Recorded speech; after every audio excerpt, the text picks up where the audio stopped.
Hey everyone, thanks for watching. I have a tremendous show for you today. I have someone that I follow on Instagram and stalked to get this interview. It's a young man out of St. Louis, Missouri, who's doing 8 to 10 deals a month.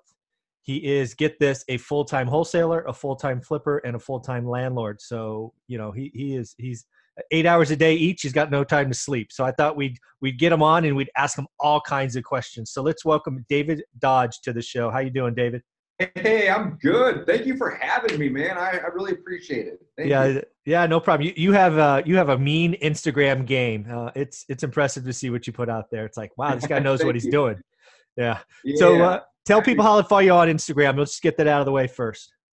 Yeah, so my Instagram name is my full name. So my name is David Allen, and the Allen is spelled Alan. And then my last name is Dodge, Dodge, just like the car. Yeah. So David Allen Dodge is where you can find me on Instagram, and I appreciate you plugging me, man. Thank you. Oh, no problem. I mean, there's very few Instagram posts that I go by and like I just went through the posts like for 10 minutes. I'm like, I like that. I like that. I like that. I'm like, I got to give the guy some props because sometimes people put out just junk, but yours is tight. Yeah, we're getting better and better. You know, we've been putting out really good content for close to 2 months now in terms of like really taking time to design it, make it look good, and then also make sure that the content, the context of the post itself, is valuable and that there's lessons being taught. So yeah, we're really happy with it. But I appreciate it. Thank you. Yeah, absolutely. Well, let's tell everybody what you do. I gave it away in the plug that you kind of do everything, but why don't you say it in your words? Because man, 8 to 10 deals a month, full time, everything is sounds hard. Yeah. So I'll just do a quick intro. I'll try to keep it short. I can talk for days, so let's try to keep it short. But again, my name is David Dodge. I'm 35 years old. I just had my 35th birthday about 2 weeks ago. I live in St. Louis, Missouri, and I am a full-time investor. I love flipping houses. I love it. I've only been full-time for 4 years. So I've actually, in the last 4 years, I've flipped over 350 properties. Currently, my company does a minimum of 8 to 10 deals a month. And when I say deals, those are not all flips. Some of those are added to my rental portfolio. Some of those we'll keep for fix and flip. Some of those we will wholesale. The majority of them, we will wholesale. So the three main things that I do in my business is wholesale, fix and flip to take it to the retail market. And then, of course, I love rental properties. So I just got my 51st rental property online last night. Correct. Michael, I think when we spoke originally, I was at 50. Yeah. So last night I got my 51st property online. Nice. And I am the author of The Ultimate Guide to Wholesaling Real Estate. This is a book. You can get it on Amazon. But it is basically the ultimate guide, everything you need to know to wholesale real estate. Tons of tips and tricks, tons of information. Basically everything that I've done the last 4 years, everything that I've learned, I put into that book. So I'm really happy about the book. And the book actually has a companion course that goes along with it. And you don't even need to buy the book to take the course. The course is free, and it's located at freewholesalecourse.com. I'm not selling anything, guys. That's not my intention. However, I've had over 140 people give me 5-star reviews on my free course. Nice. And to date, I've had over 5,000 people take it, and I just get the most awesome, tremendous people reaching out with just thanking me and just really saying that the course gave them tons of value. So I just want to make sure that if anybody's out there and they're looking to learn how to wholesale, we have a free course. It's probably about 2 hours worth of content, but it's basically for the beginner, somebody that has never wholesaled a house, and it teaches them what to do and where to start.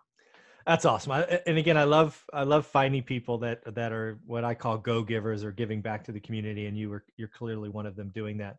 And yeah, go get his book on Amazon if you have any interest. That's what I did all the time when I traveled. I do have one question for you. You mentioned you were full-time the last 4 years. What did you do before that? What was your day job before that? Man, that's a great question. So I've been investing in real estate since I was 21. Oh, wow. So I've actually been investing in real estate for 14 years. However, the first 9 or 10 properties I bought took me about 9 or 10 years. Actually, it took me 11 years to buy 10 properties. And I was buying these properties through an agent on the MLS. Yeah. I was paying retail. I was paying commissions. I was not getting a deal. Okay. These properties that I was buying, they didn't really need rehab. A couple of them did towards the end, but in the first, majority, let's say first 8 or 9 years, they were ready to go, good houses, and I was getting bank loans. So I was putting down 20% on these. So the reason I bring that up, because it doesn't answer your question at all, is I've been an investor for 14 years. However, I've only been full time at this for 4 years. So the first 10, I was a passive investor. I was basically taking my savings and using that as my 20% to buy rental property. While I was doing that, I had worked a couple different jobs. Most of them all kind of related to either sales or marketing. I did sales for a couple Fortune 500 companies here locally in St. Louis, where I live. And then I did a couple jobs doing marketing for some big businesses, as well as just marketing for some of the small businesses that I was running. So sales and marketing is my background. Right. And then about 4 years ago, I decided, I should say this. I learned that you don't have to buy properties at retail, and that you can get these properties at significant discounts. And when I learned that, Michael, I quit my job. I quit paying retail for properties, and I dove in full steam ahead as a wholesaler. I didn't continue to buy rental properties for the first maybe 15 to 18 months because I was just so excited about wholesaling. I wanted to build up some cash reserves, and I just really wanted to get really good at it. Awesome. And it took me about 2 months to do my first deal. Okay. Once I kind of learned what it was all about, I had hired a couple different mentors to kind of help me and teach me. And after about 2 months, I got my first deal. And in the very next month, I think I did 2 or 3 more deals. So I hit the ground running. Very, very cool. That's awesome. So now when you're doing 8 to 10 deals a month, are you just St. Louis? Is that where you kind of focus, or where's your farm? That's a great question. So I was born and raised in St. Louis. I know this market really, really well. And all of the real estate that I do today is actually here in St. Louis. I do own some rental properties in Columbia, Missouri. If you're not familiar with Missouri, no problem. Columbia is 100 miles west of St. Louis. I went to college there. And that's actually where I started buying rentals. So I have 7 homes there. And then I have, 44 homes in St. Louis. Okay. So as of today, all of my marketing efforts go out to the St. Louis area. Basically, maybe just draw a circle about 30 miles from the city center, right? That's kind of my market. That's where I like to do my advertising and my marketing for my motivated sellers. Awesome. And that's typically where I'm doing most of my deals. And the reason that I don't go beyond about 30 miles, to be quite honest with you, is just simply because I'm lazy. I don't drive any farther than about 30 or 40 minutes. Know thyself, man. Know thyself. That works. Know thyself. Right. So there are deals that will come across my desk that are 45 minutes away, an hour away, and we'll still do those deals. But I typically tell the seller in that situation that I'm not really interested in driving there. And if they want to send me pictures, I can help them sell their property, not as an agent, but as an investor, so on and so forth. But typically, if I'm going to go out and I'm going to look at a property in person, it needs to be 30 minutes from either my home or my office. That's awesome. So I want to go back to the beginning, because it sounded like there was an event or something in your life that just went aha, where you went from, I'm going to do everything bank loans, kind of one a year, to holy cow, I don't have to pay retail. Do you remember what that was? Some YouTube video, some book, somebody slapped you across the face? What was that kind of thing? Do you remember? Man, I do remember. So I was in between jobs at that time. Yeah. And essentially what had happened was I'd always had an interest in real estate, right? At this point in my life, I was like 31 years old, And I already owned, maybe 10 rental properties, give or take. And I knew that I wanted to continue to build that portfolio. So for me, if you're listening to this and you have some rentals, you know that rental properties are great for a multitude of reasons, right? Somebody else is paying off your debt. The property's cash flowing, and you get some amazing tax benefits. That's only 3 of like 10 reasons, right? But to me, the cash flow wasn't really ever that great. Mm-hmm. I'm a saver and an investor. So by the time that I had those 10 properties, I really wasn't living off the cash flow. Right. I was taking all of it and I was just putting it back into paying down the debt. And I knew that, by buying rental properties was one of the easiest ways. In my opinion, there's a lot of ways to go about earning passive income. But for me, it was one of the easiest ways and the most secure ways to earn passive income. And I wanted to continue that, but I really wanted to ramp it up. So what I started doing is I started reading a ton of books about real estate investing, and this theme of wholesaling, it kept coming up. And at first, I didn't understand it. I didn't understand what was going on. And then one day, man, I read something, I took a course online, and it clicked. It really just clicked immediately. And I tried to do it on my own for about 4 or 5 weeks. And I had a couple properties under contract. And for whatever reason, they just really weren't deals. I guess I just kind of got unlucky in the beginning. I probably had 3 or 4 deals under contract, and they all fell apart. And I knew that I was close because I had gotten off my butt and I had gotten those deals under contract and I started marketing them. And I was doing more than most would have done in that short period of time. But it just wasn't working for me. And randomly, there is a couple real estate coaches, like nationwide coaches, but they lived here in St. Louis. And one of the coaches, his name is Joe McCall. I'm going to give Joe a plug. Yeah. He's a friend of mine. And I hired Joe after a couple weeks of failing to just kind of push me and help me get my first deal done. And after I hired Joe, it only took me a couple more weeks to get my first deal done, maybe 2 or 3 more weeks. And then, like I said, like the second month of being successful, I think I did 3 deals. The 4th month, I probably did at least 3, maybe 4 deals. And now my company, 4 years later, we're consistently doing 8 to 10 deals a month on the low side, on the minimum side. Wow. Some months we'll do, 14, 16, maybe even close to 20 deals, maybe 18 deals a month. So again, the majority of these are wholesale deals. Mm-hmm. But the cool thing about wholesaling, Michael, and I want to be really clear about this. So I love wholesaling. I'll probably never completely stop wholesaling. But to me, wholesaling is really just a means to an end. And the reason that I say that is I keep the best, okay? The best ones that come in, the best leads, the best deals that I get, I keep those, okay? What do I do with them once I keep them? Well, I fix and flip them, or I add them to my rental portfolio. So to me, I can cherry pick the very best of the best by wholesaling, or by doing my wholesale marketing, I should say. And then I keep the best, and then what I do is I sell the rest. So anything that doesn't fit, my rental portfolio model, or it doesn't make a home run fix and flip for me, then what I do is I take those to the market and I sell those to other investors in the area.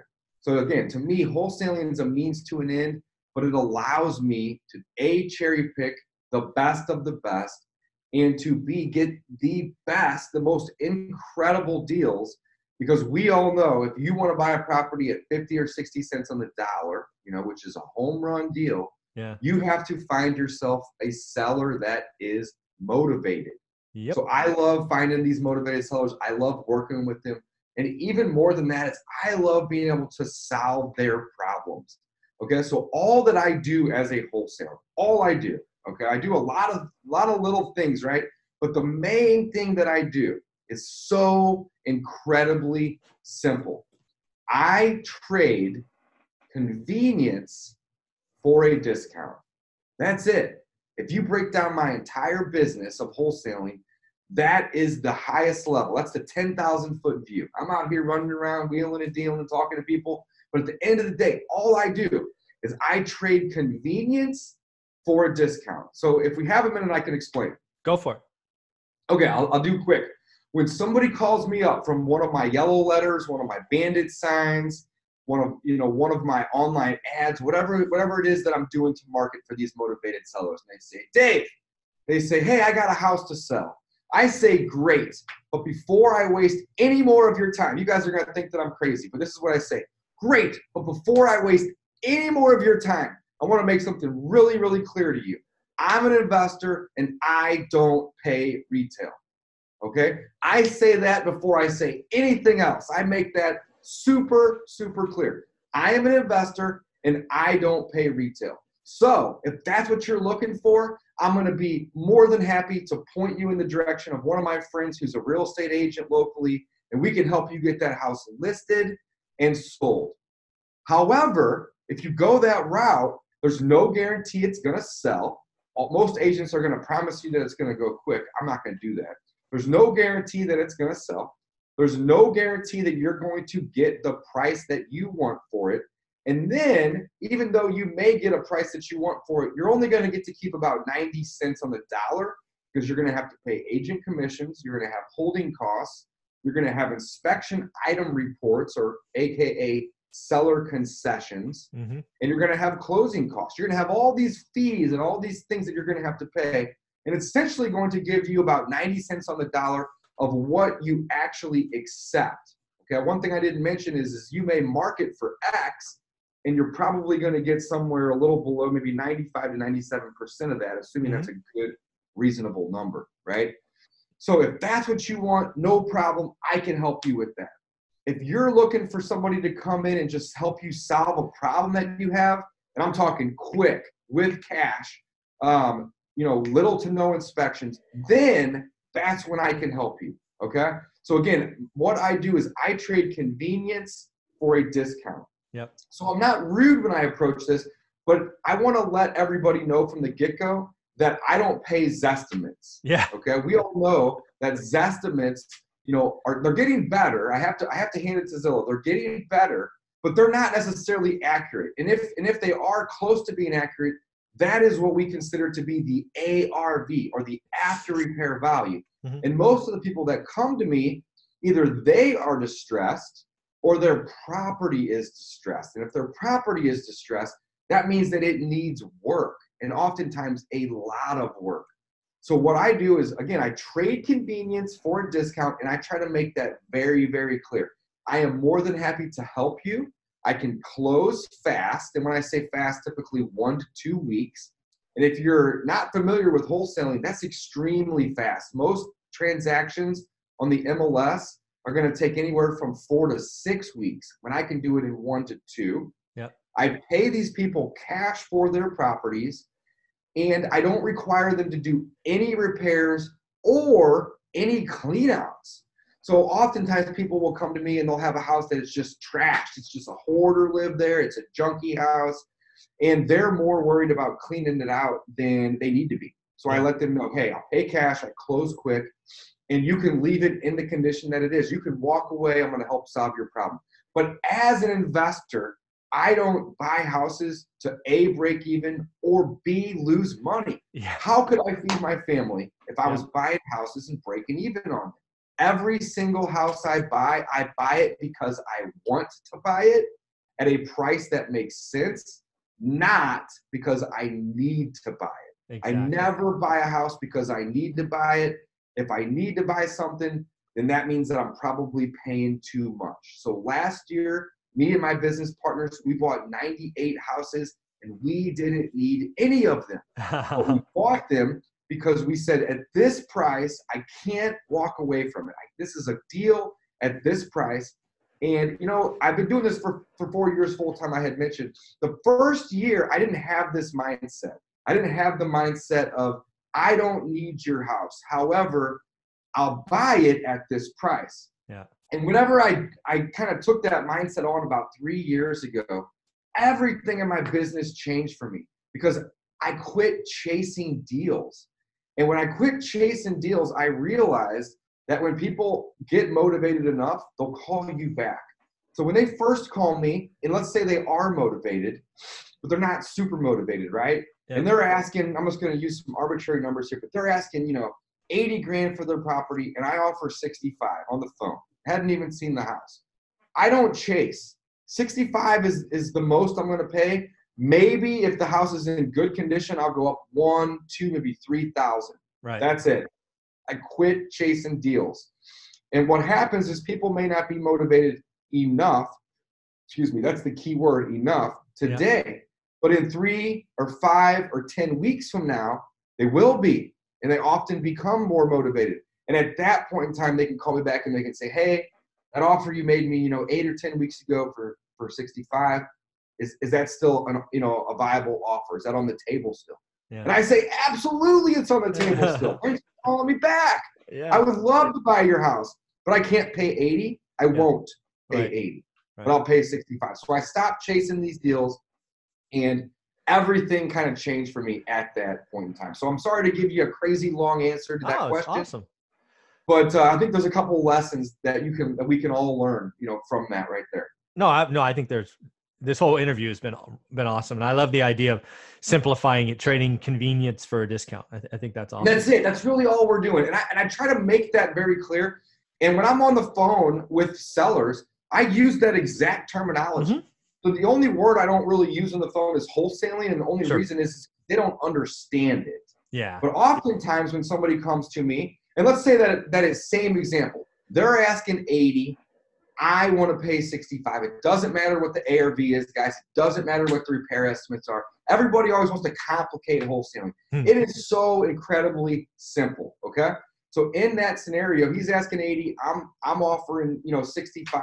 I make it very clear, hey, I don't need to buy your house. I appreciate you calling me. I'm not trying to be rude. That's not my intention, but I don't need it, right?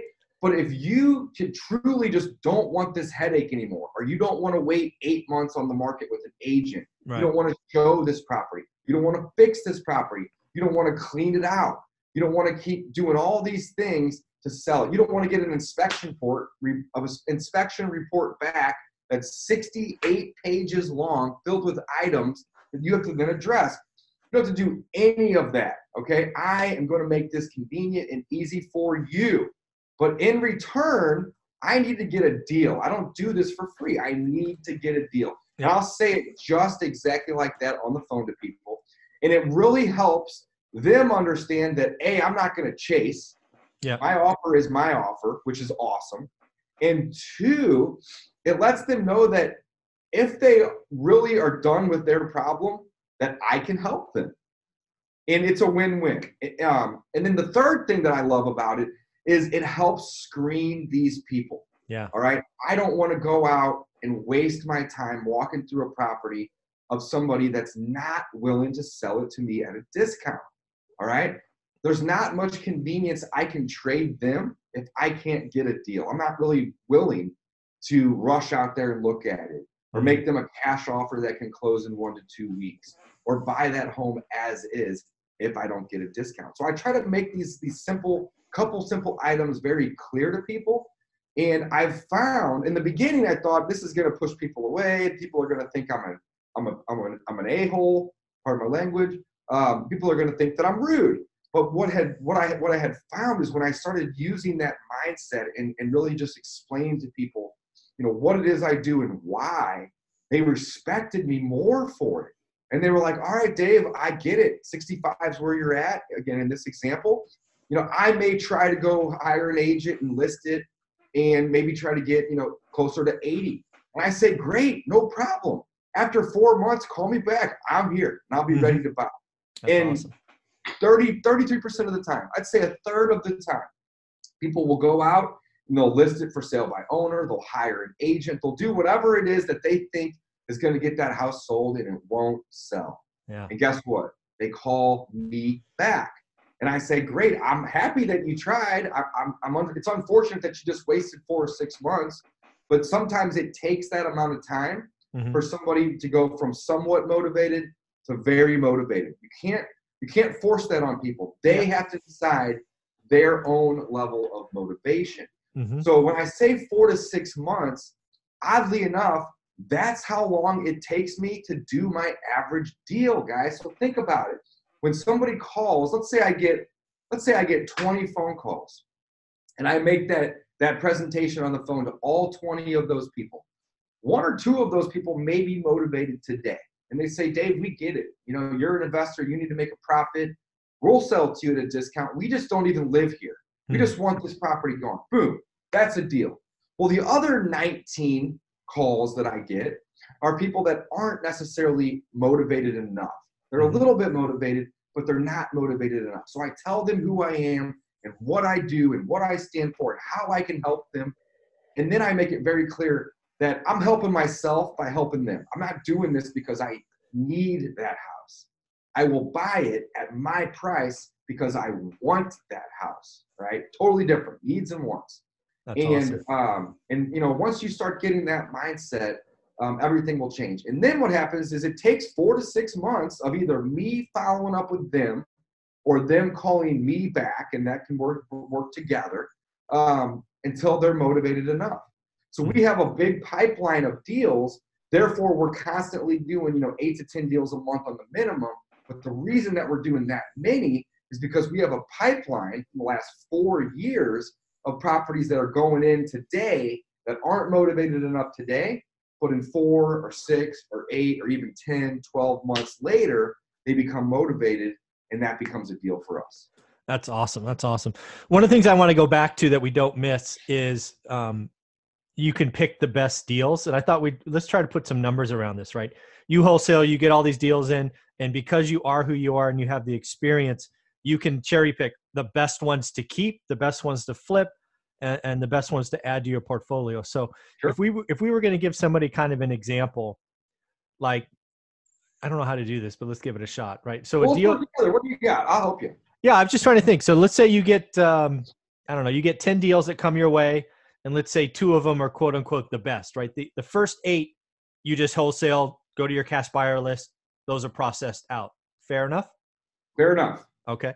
So now you've got those. What is it usually about the 2? Is it higher margin? Is it light fix up? Is it, what is it? Great questions. So when I say keep the best, sell the rest, I keep properties for 2 reasons. Okay. 1, I want to add them to my portfolio of rentals, which I have 51 of them as of today. Okay. Or 2, I want to fix and flip. So fix and flip in St. Louis. St. Louis is kind of a strange market. It's a very segregated place, and I'm not talking race. I'm talking wealth. Mm-hmm. Okay, and on top of that, we have some really, really, really incredible schools, and then we have some really, really, really crappy schools. So when I'm looking for a fix and flip, something that I want to put anywhere from $30,000 to $150,000 into the repairs, I'm looking for good schools, and I'm looking for nice neighborhoods. Okay, I'm always shooting to make a minimum of $30,000 on my rehabs. Now, I'm not going to sit here and lie to you all and tell you that I make $30,000 on every rehab. I'm actually a terrible rehabber. If I shoot for 30, I probably make 20. But 30 is the minimum that I shoot to make whenever I cherry pick that deal for my fix and flip. Ideally, it's closer to 40 or 50. Right. And again, I'm a terrible rehabber. I'll usually make about 75% of what I expect to make. And that's okay. Yeah. But I have a minimum expected amount of $30,000 in a nice area of town, upcoming neighborhood, or a good neighborhood in good schools. I don't waste time flipping houses, a fix and flip to take to the retail market in areas that have bad schools or the neighborhoods just aren't that great. Got it. The reason is I've done it in those neighborhoods, in those parts of town several times. And instead of making 75 to 80% of what I expect, I'll make about 20% of what I expect. Reason being is the property sits. People want to make you lower offers. When the inspection reports come in, instead of you just settling with them and offering them cash to go away, they want you to fix every little thing. Yeah. And it just becomes more of a pain in the rear end than it's worth. So that's That's the model for me on fix and flip. Nice parts of town, good schools, minimum of $30,000 profit. Perfect. Very, very simple to be honest with you. The rental portfolio is a little different. The rental portfolio, I use a strategy called BRRRR. I'm sure you are very, very familiar with the BRRRR strategy. So any of your listeners or viewers that aren't familiar, I'm going to just explain it really quick. BRRRR, all it is a strategy to buy a lot of assets very rapidly with little to no money out of pocket. That's all that it is. Again, guys, we could break this down and get into the weeds here, but 10,000-foot view of BRRRR, all it is a strategy to buy a lot of assets very rapidly with little to none of your own money. So what is BRRRR? BRRRR stands for buy, renovate, rent, refinance, repeat. So I use this strategy, and I have been using this strategy for about the last 2 years to acquire 51 rental properties to date. My goal is 150. So I actually have 99 to go, guys, which is pretty cool. But in terms of the rentals, in order for me to use the BRRRR strategy, so again, I'm cherry picking these leads that come in from my motivated sellers, my off-market sellers. I'm going to cherry pick those into my rentals. What does that look like? Well, I need to be able to be all in. Okay, so I work my equations a little bit differently than most people. I need to be all in to that property for no more than 75 cents on the dollar of what it will appraise for. So I'm typically buying these properties anywhere between 50 and 65 cents on the dollar. And then what I do is I spend a minimum of 12 to 15,000 updating, fixing that property, bringing it up to the level of the nicer homes in the area. It's very rare that I'll buy a rental that I put 30 or 40 or 50 grand into. Typically, I shoot for 12 to 15 on the low side. And there's a reason for that. We'll come back to that in a second. And on the high side, typically no more than 30. I shoot for a sweet spot of around 20 grand. Okay. And I do that for a couple reasons. But it doesn't really fit the BRRRR strategy very well if I can't be all into the property at 75 cents on the dollar when I'm done. So let's take a step back. Why do I want to put at least 12 to 15,000 in the property? And that's like, one of the most important questions in my opinion. Reason is because when you're using the BRRRR strategy, you have to buy low, you have to buy at a significant discount, but B, you also have to value add. You have to add some value to that property. And that helps get your appraisal higher, of course, but it also is the number one reason that you can convince your bank to stop asking you for what you paid for that property, all right? After you get some experience and you do a couple, and you put at least $12,000 to $15,000 into that property, your bank will give you what's called an entrepreneurial credit. And what that means is that they will stop lending you money based upon what you paid. And instead, they'll start lending you money based upon a percentage of the appraisal. And that's where the game really changes, guys. A, you have to have some experience for your banker to do this with you. But B, you have to spend at least 12 to 15 grand. So they cannot give you this entrepreneurial credit unless that you have improved the property. I think that it's something to do with their lending guidelines. Sure. Okay. I'm not a banker, so I don't know all of the details. But I do know that all of the local banks around St. Louis that I work with, they are happy to lend me at 70, 75, in some cases even 80% of the appraisal, assuming that I spent at least $12,000 to $15,000 fixing that property up. If I don't spend $12,000 to $15,000 fixing it up, then they don't want to give me a loan based on the appraisal. Instead, they want to give me a loan based upon a percentage of my purchase plus rehab, which we all know is not going to allow you to get your money back. You're going to have money in that deal. So my favorite rental property is a property that I can refinance every stinking nickel out of. I'm talking all of it. So I can be into it for $0. It has to cash flow at least $300 a month. And I shoot for an equity capture of a minimum of $20,000. So the cash flow is really just kind of icing on the cake to me. Yep. But you have to have lots of equity capture for the BRRRR strategy to work. Yep. You have to buy it at a discount for that strategy to work. And you have to add value in my case. And everyone might be in the, every market might be a little different. But my bankers here locally, they want to see at least 12 to 15,000 in rehab. That's so awesome. Oftentimes I will send them the receipts for the rehab. But if they see that I've spent 12 to 15,000, they don't care what I bought it for. So that's the game changer, guys. If you can start getting your bankers to lend on your appraised values, not a percentage of purchase plus rehab, that allows you to utilize the strategy called BRRRR. That's awesome, man. So cool. I guess the last thing I have to ask, I noted it down. I got all morning. Let's keep rolling. Awesome. So, starting from that first mentor, getting you from 1 to 2 or 3 deals the next month to now doing, 99 deals last year, or 98, sorry, whatever it was, 98. Yeah. There's probably a couple of key inflection points. Maybe it was hiring staff. Maybe it was keyword searches, maybe yellow letters. I don't know what it might be. But when you think back from where you started to where you are there, 3 to 5 inflection points that just were game changing to your business? Yeah, absolutely. So I had mentioned earlier, I stopped chasing deals. One of the main things about chasing deals is that it's time consuming. When you chase a deal, you're shooting yourself in the foot every time you come up on your price. Yep. So the deal's getting worse and worse when you chase deals. Also, when you chase deals, it's very time consuming. You're playing phone tag with people a lot. You're trying to convince them to take your offer. It's not necessarily sincere. You're just trying to get a deal. I love helping people, but I make it very clear that I'm not going to help. I'm not going to go out of my way to lose money to help them.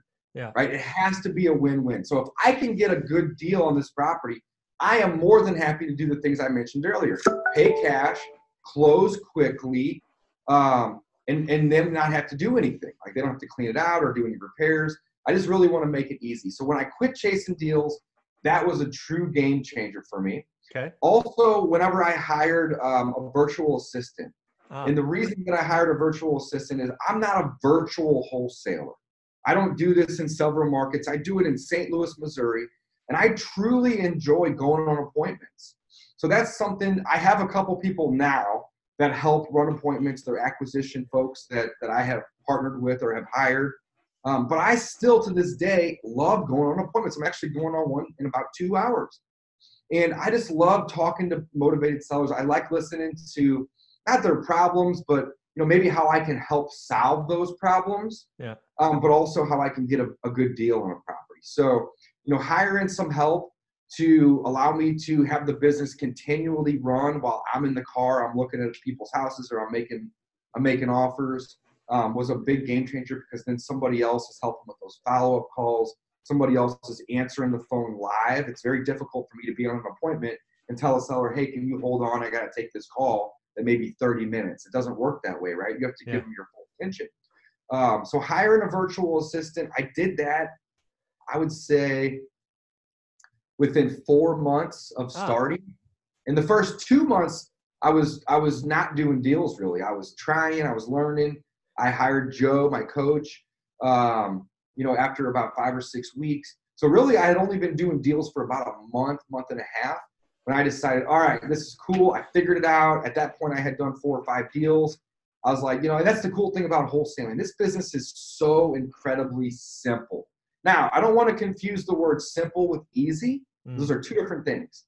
It's not necessarily easy. It requires a lot of work, a lot of hustle, and a lot of drive, okay? But in theory, though, wholesaling a property is so incredibly simple. You find a motivated seller, you make them an offer that you can't refuse, not one that they can't refuse. So make sure that you understand the difference there. And then you take that contract, that piece of paper, to your group of local investors and you sell it to them. That's it. That's all there is to it. So once I realized, all right, this business is incredibly simple. The majority of it is just on the phone with people, figuring out if their level of motivation is high enough today. And if not, then let's let them know that we can help them in other ways, or that we can help them later when that level of motivation is high enough. Those are basically the main three things. There's a lot of other little things, like putting together systems and processes to, help expedite or keep everything organized in terms of closing those deals. So like now I have a bookkeeper, a full-time office manager who does all my closing coordination. I have 2 acquisition managers, a full-time disposition manager, and a couple agents as well that work for our broker. So we have a pretty large team at this point. But when I first started, I basically just hired one virtual assistant to help. And me and him worked together he still works for me today. Awesome. Me and him, before I had taken on any partners or hired anybody else, we worked together for about 6 months, and I probably did another 20 to 30 deals in that time. Wow. That's awesome. That's awesome. So this has been a lot of fun. I learned a lot, and I've been doing this for 16 or 17 years now. So I know the audience will as well.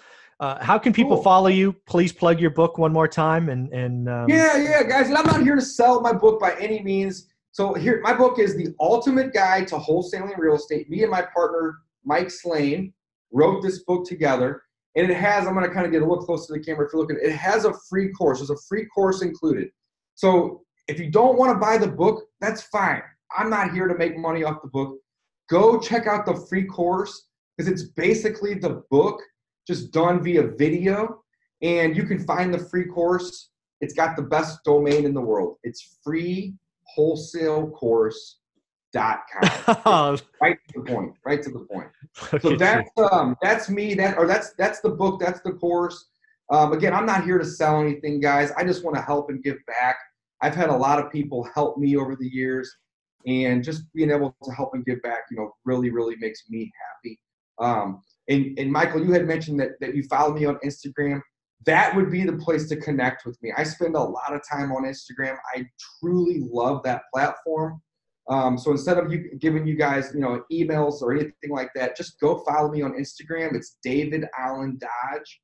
And if you want to reach out to me on Instagram with questions about, wholesaling or investing, feel free to do so. Drop me a message, and I'll be happy to reply. Very cool, David. This has exceeded my expectations. This was so much fun. I appreciate you. And of course, have good luck on your appointment in a couple hours. Hey, thank you, Michael. I appreciate you having me on the show. I'm grateful for you. Thank you. All right, man.